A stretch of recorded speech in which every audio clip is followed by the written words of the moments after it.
We've all just started recovering from that emotional roller coaster Avengers Infinity War, and now Marvel decided to cool off a bit and treat us with something much lighter and smaller.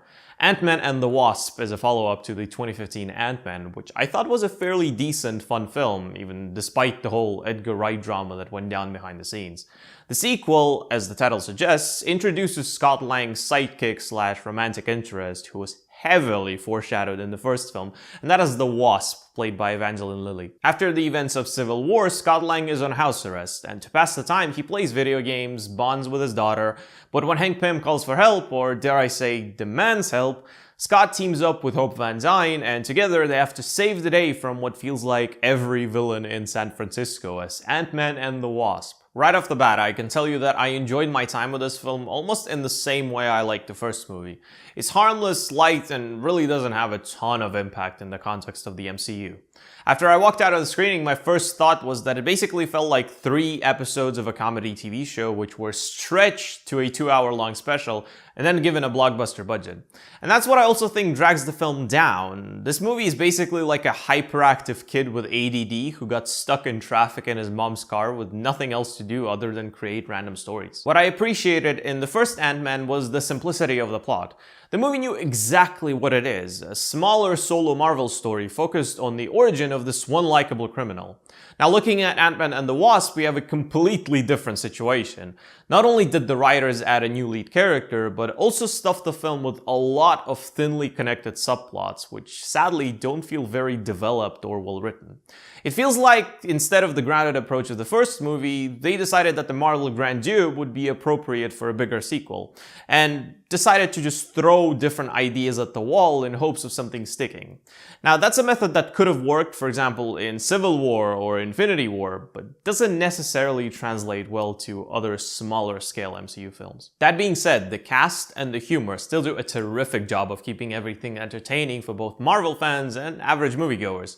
Paul Rudd is a lot of fun to watch in everything he's in. I don't think I've ever met anyone who doesn't like Paul Rudd. He's just the perfect choice to play Ant-Man.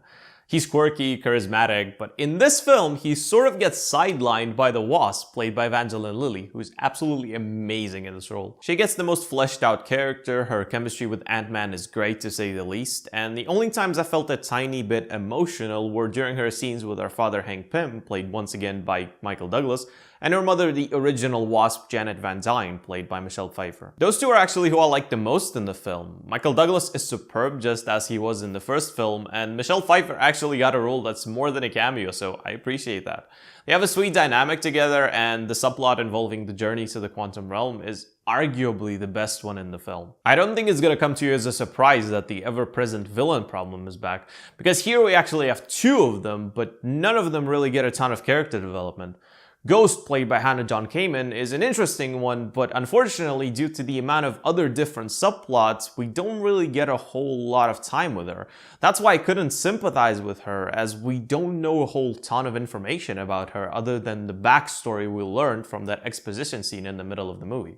The other villain, Mobster Sonny, played by Walton Goggins, I don't even think is worth talking about, because if you take him out of the movie, nothing of substance would change. In the end, Ant-Man and the Wasp is a welcome return to the safe, fairly inconsequential standalone Marvel films.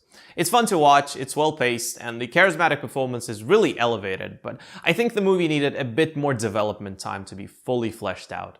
I'm giving Ant-Man and the Wasp 3 out of 5 stars. If you're an MCU fan, then definitely go check it out.